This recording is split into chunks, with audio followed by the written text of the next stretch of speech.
Hi, so my name is Cameron Afzal. I'm the chief of police for Dayton Police Department. Cameron is K-A-M-R-A-N, and the last name is Afzal, A-F-Z-A-L.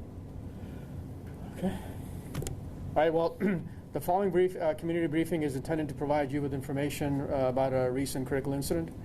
The briefing has been prepared so that you may have a better understanding of the circumstances which led to the use of force, if you want to call it that, upon what we know at this time. Again, with a word of caution, as always, the images and information you're about to see may be disturbing, so the viewer discretion is always advised. So this is a location. This occurred June 7th, Wednesday, 1730 West Stewart Street. That's a call location. We'll go to the next slide. So on June 7th at 5:49 a.m., we received a call through our dispatch. Our dispatch received a call about a citizen and a white SUV that was unoccupied near Gillespie Park and DeSoto Bass apartment complex. The caller stated that the vehicle was damaged with the airbag deployed and it was starting to smoke. At 5:52 a.m., Dayton police officers were dispatched, and the Dayton Fire Department personnel were dispatched 1 minute later, because as you will hear in the call, the individual talks about seeing smoke coming from the car in question. And past that, we'll show you some photographs of the scene. Where's the street right here? That's that Stewart. Okay, Stewart Street. Oakville. Okay, on the corner of Oakville and Stewart, I think a car in the middle of the by the basketball court, literally, it's right here. It crashed, literally crashed through it crashed from all the way from Vinny, and it made its way to the park. And well, is that the Gillespie Park? You said what? Is that Gillespie Park? They drag out. Yeah, they drag out. Okay. Yeah. Okay, what kind of vehicle is it? So white people not. License plate number is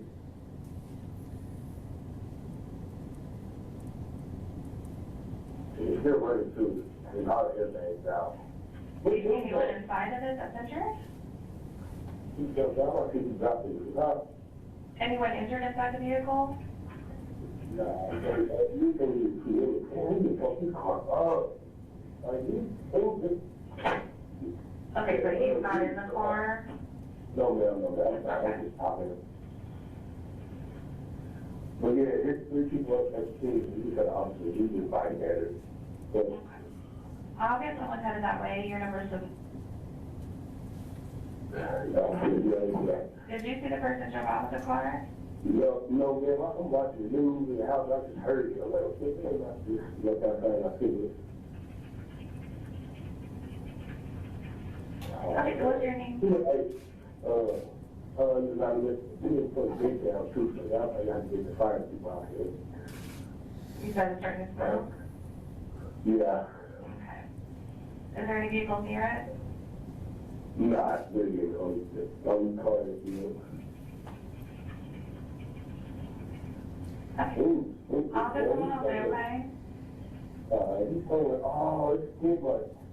Alright, that's okay. So officers located this vehicle in question about 5:59 a.m. and confirming the vehicle had exhibited damages consistent with the being in a crash. And officers noted damage to 2 fences leading into this area. We're going to show you over a map also. A witness, not the gentleman they called, provided a description and location of the driver, advising that he was yelling for help. Officers searched the area for the driver and located him at 84 Bragg Place at about 6:02 a.m. So this is the location. As you see, it's marked. It says we're entered. That's where the vehicle in question came in, ran to the first fence at the noted point, then ran to the second fence, and then came to a stop further up. And then from that location, if you look to the right of that, where the driver was found, that's the address I just gave you. These are some photos that we took of the scene, so where the entry was made, path of travel, running to the first fence, ran to the second fence. This is the vehicle in question from the back side, and then from the side you can see some damage on the front side, including the right front area. You see airbags deployed. You see passenger side vehicle damage. damage to the right, left rear, and then the front end. As the officers approached the driver, he said that he needed help. The driver had an obvious injury to his arm, and his pants were torn. Due to his injuries, the officers requested a medic at 6:03 a.m. as they're dealing with him. As officers were awaiting the arrival of medics, the driver started to become agitated. The officer attempted to reassure and comfort this individual. The driver backed himself against a cruiser and balled his fists. We attempted to handcuff the driver, but and you'll see in the video, he resisted and the struggle ensued. During the struggle, the driver grabbed the one of the officer's tasers, ripping it from his duty vest. Dayton Fire Ladder crew arrived on the scene during the struggle. Officers were able to gain control of the driver and place him in handcuffs. Once he was secured, they noticed that he had lost consciousness. The officers then placed the driver into a recovery position, and that you will see that on the video also. And Dayton Fire Department personnel already on scene began assessing the driver's condition. As officers were moving the unconscious driver into better recovery position, you can see he regained consciousness for a brief time. The medical transport unit then arrived on the scene at about 6:13 a.m. and removed the driver from the location, and then removed the driver to the local hospital at 6:28 a.m. Once at the hospital, the suspected drug paraphernalia was located on the person. Again, so this is about 12-minute long video. The video is kind of dynamic, so we're not going to make a lot of comments because I don't want to make suppositions as to what, because there's several investigations that are undertaking. So I'm not going to try to put words in somebody else's mouth, but I do think you should pay attention to how the dynamics changes from the initial encounter to what led to officers' actions, and then what led to the recovery and being able to assist them. The video is about 12 minutes long, so just keep that in mind. So here we go.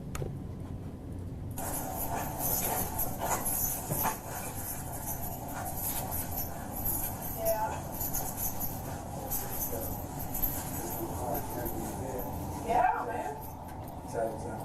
Alright, you able to walk down this way with me? You ain't got any weapons on you or anything? Just put your hands up in the air for me a second real quick, okay?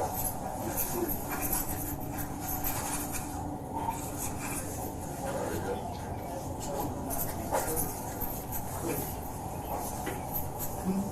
Alright, you got your ID on you, bud? Your ID? In your wallet in your back pocket? We got a medic coming out there for you, okay? Why, John? You good? Come on. You need to sit down there? Yeah, why don't you Hold on. sir, why don't you take a seat on the We have a medic coming for you, okay? Alright, go ahead and sit down on the truck. Take a seat, okay?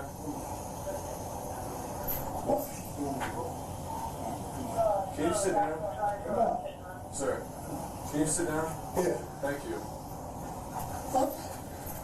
Sit down. Come on, man. Don't do that. Come on. We have a medic coming for you, okay? Sit down. Check you out. Sit down. Yeah? No. Hey, you okay? You good? Okay. You good? You good, bud? You good? No. Point out to the Good stop. Stop. Stop. Okay.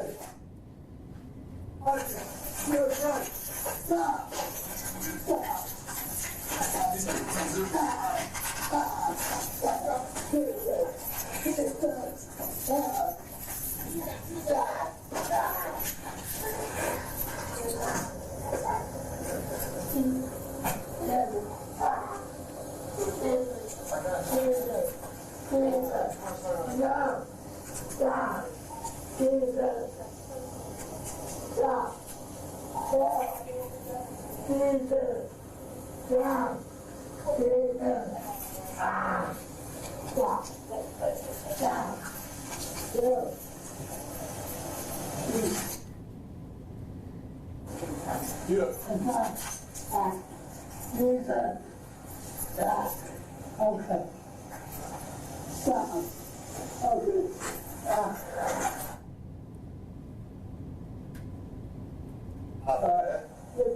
No. I gave you. Yeah. You got this one? Yeah, I got it. We'll grab it.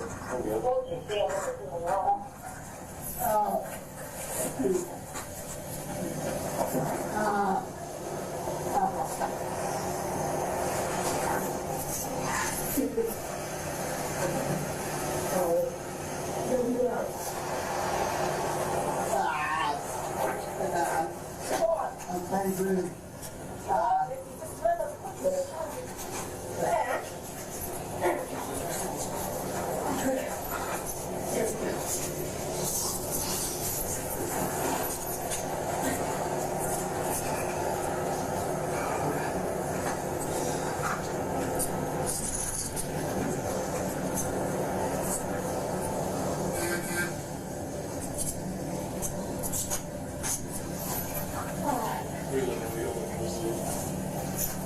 Want to roll them over?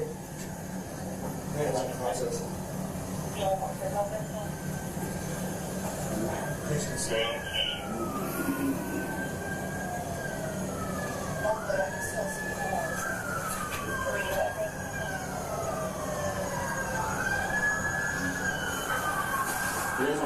He's just unconscious.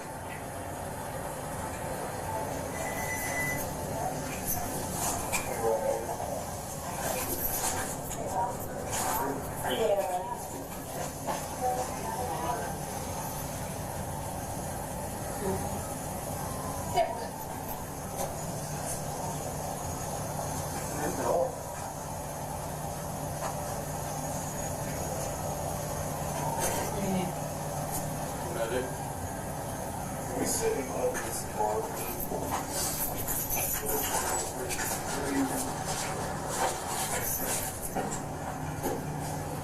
I'm spinning around so he gets this one, so he gets the probably breathing. You're all right, bud. You're all right.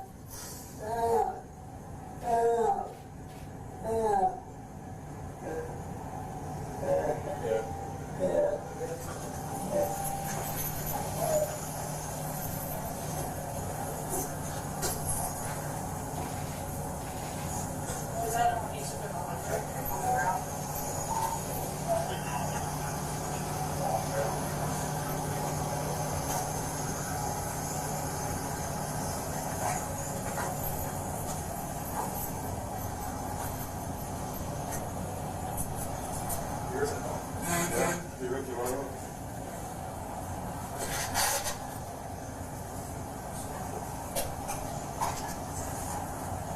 I got the screwdriver something. Shut up, bud.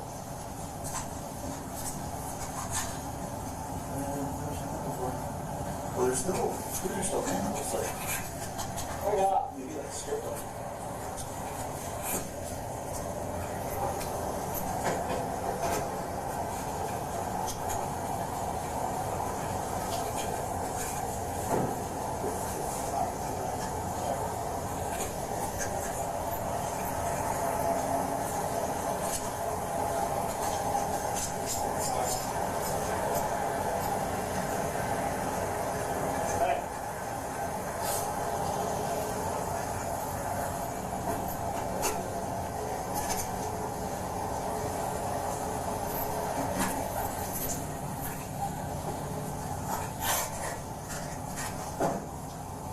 Hey, come on.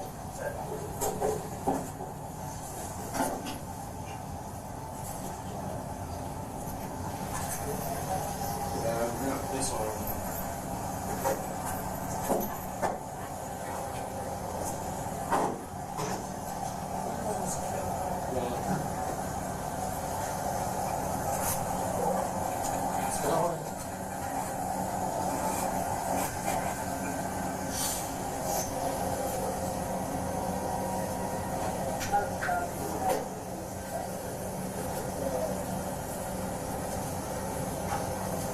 He was finishing there, he's like moving gas, and you guys like, oh, so he's probably sitting there.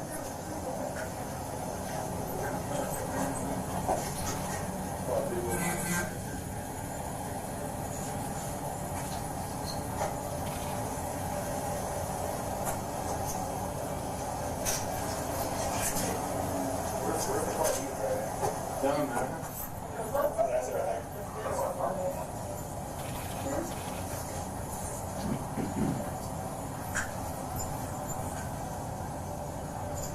Right, did we get 13?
They really like strip the screws out of it.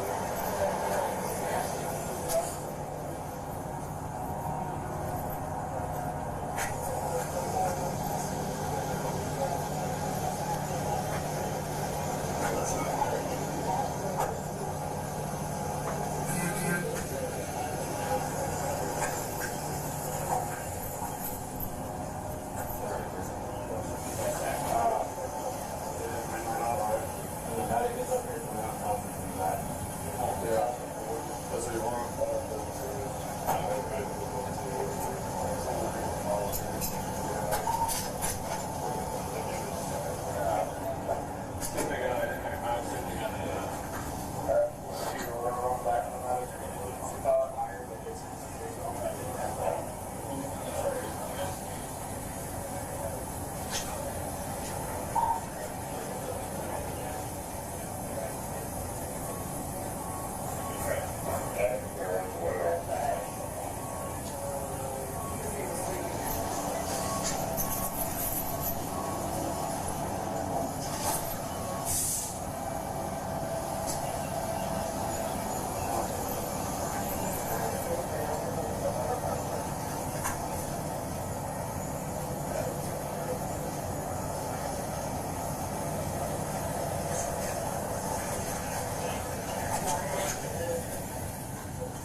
We'll get the first off of the floor and start working it. And then moving. Yeah, we're going for it.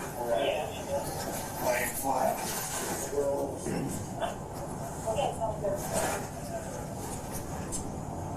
What you said when you leave that.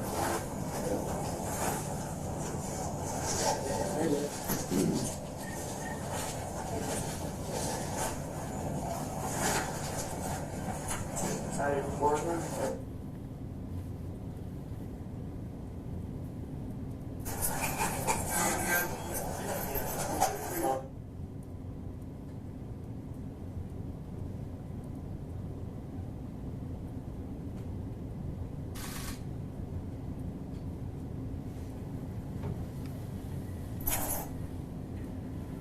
From Dayton Police Department, the two officers listed on the screen are the ones who are involved. You saw Officer Lijodes. The body cam is from him. Dylan graduated academy about a year ago, and Officer Chelsea Whites is the female in there. She graduated from academy in 2019 as a 7 written commendation. One of the things that's a little different is that we didn't show you the individual in question. So because of some of the new changes with Marcy's laws and also with HIPAA and what we can do, so every time on the audio, on the video, you saw there's a little bit of a little silence there. Space was because the officers were calling the individual by his name, so trying to kind of get him to come back. So that got that got kind of washed out. So, and then we usually will show you a picture. We're not certain what the rules are going to be. So at this point, we're not showing you the individual, and from a HIPAA perspective, we have to be very careful about what we can do and what we can show, so it cannot be related back to the individual in question. So in closing, as with any critical incidents, the following types of investigations are currently active. The Traffic Services Unit will be handling the traffic crash investigation, which was the reason that we were in the first place. The Violent Crimes Bureau will be handling the criminal investigation. The department will be handling internal investigation through Professional Standards Bureau. What we know as a few minutes ago is that the person in critical condition is not expected to make it.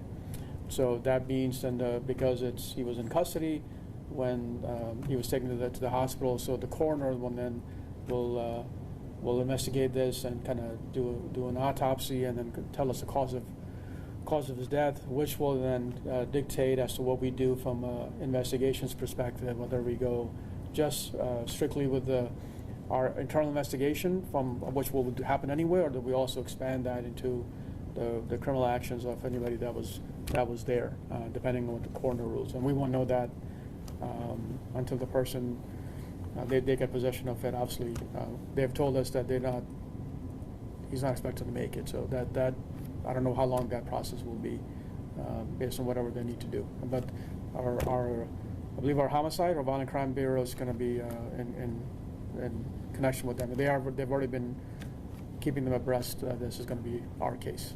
So that's all I have. I'll open for a few questions, and just I'll apologize in front that there's some things that just won't be able to answer, because I don't want to suppose anything, because we have a statement from our officers initial, but we don't have the full statement, so I don't want to say anything that they say, well, they said it because Chief said it. So I don't want to make any suppositions based on why they did what they did. That sort of remains to be seen. So broadly, Chief, what are you reviewing? The actions of your officers, and is anybody outside the department from Dayton Fire? For us, reviewed? I mean, everybody gets reviewed in any kind of critical incident who was there. So for us, is the officers, actions of our officers, because we're the one that put hands on him. So that's something that we always do. It's really not just because of this. We always ever to put hands on him, and there's any kind of a force used, and the person was passive. So I would say there were no strikes or anything like that, but there's still I would consider this use of force. So we will be investigating that and seeing if our actions were appropriate. And are those two officers that you named on the PowerPoint there, those are the only two from DPD who were? They're part of the review. The other officers came after the fact, so they're not part of the review. I mean, we looked at everybody's body camera, but that's not whose force we are. Just those two. Just two. So. Anybody from outside DPD being reviewed as a part of this? Any of the firefighters that you know of? Not by us. I mean, we're not going to be looking at the firefighters. I mean, that's really not within our purview. How long did it actually take? I heard him talk about 13s coming. Do you have that time from when you made the initial call and the arrival time? For medic? For medics. So I know our officer got on the air about 6:03. The ladder truck that was there, my understanding is that at least a couple of them were already our paramedics. And then the actual transport vehicle got there about 10 minutes later. Like 6:13 is what the time that we have that they actually came on scene and then took over the full care. But there was, if you saw, as the struggle was ensuing, you could see some boots, fire boots, so they were on the scene. And my understanding is that at least a couple of them had paramedic training. So the folks in turnout gear are licensed paramedics or have those credentials? That is correct. There were 3 paramedics, 1 EMT. Yes. 3 paramedics. Thank you, Chief. You can see what you described, Chief, where he's conscious. They recognize he loses consciousness. He seems to regain consciousness at one point at 6:08:57 is the timestamp I had, where he kind of grunts and comes to. But then when he's seated against that red car, is he unconscious that whole time? He doesn't seem to be moving. He looks at the yeah, I think at that time, from police perspective, once we handed over to our brethren in the fire department, we are out of the picture, because that's beyond our stuff. So I can't tell you. The audio show. I mean, I could hear him, but I'm not an expert in any case. But I think when the handcuffs were removed, I think there was some comment that's saying, "Hey, he's about to go and arrest." So that's when they knew that they had to do something more, I would imagine. But it looks like he was still breathing at that time. But I can really way out of my depth in that sense.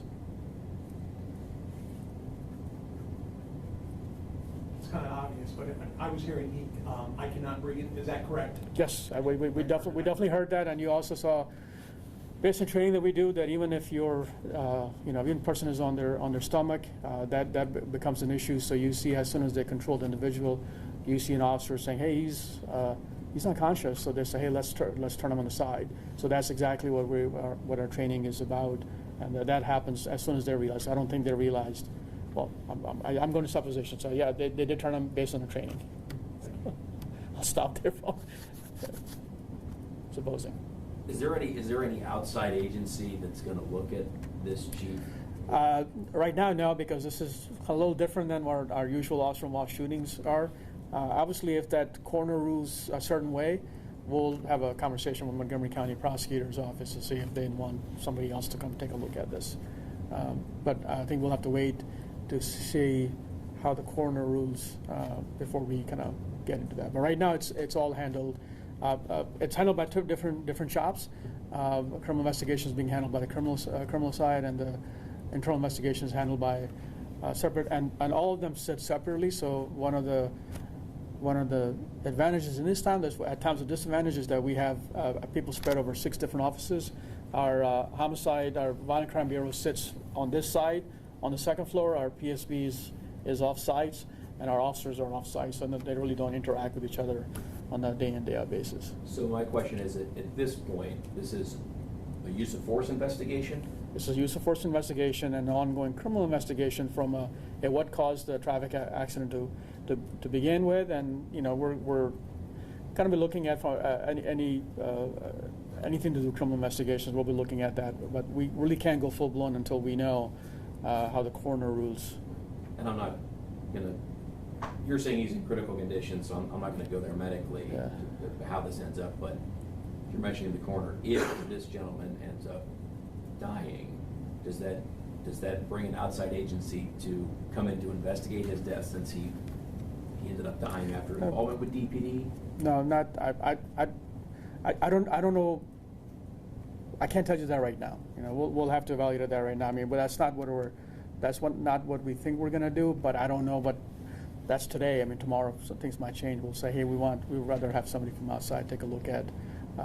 The difference here than officer-involved shooting is usually it's very obvious. So we bring somebody at the onset, right? They come in, they handle the thing from the beginning.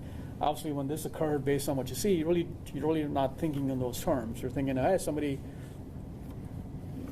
There's a medical issue, and then something happened, but now all of a sudden, but he is in our custody, so all of a sudden things kind of changed when we kind of got the information that he's in critical condition, and as I said, that not expected to make it. The latest information you have from is this doctors at the hospital? Our coroner. The doctors can't tell us that. We got that from our coroner, our medical examiner next door, because they're in connection. We're. But he hasn't died, to be clear. You're talking correct. about the coroner. Yeah, okay. yeah, he's not. Okay, I just wanted. Yeah. But the latest information you have is that this gentleman is critical condition. Yeah. It's still alive. Technically alive, I think. Yes. Yeah, technically, I think it would be the reason I say it's technically alive, but we have been told that he's not expected to make it. At Miami Valley? Still Miami Valley? Has anything changed since we started doing this? Okay, Miami Valley, right? Miami Valley? Yes. Okay, Miami Valley. Anything else? All right. All right. Thank you so much. Thank you all. Appreciate it.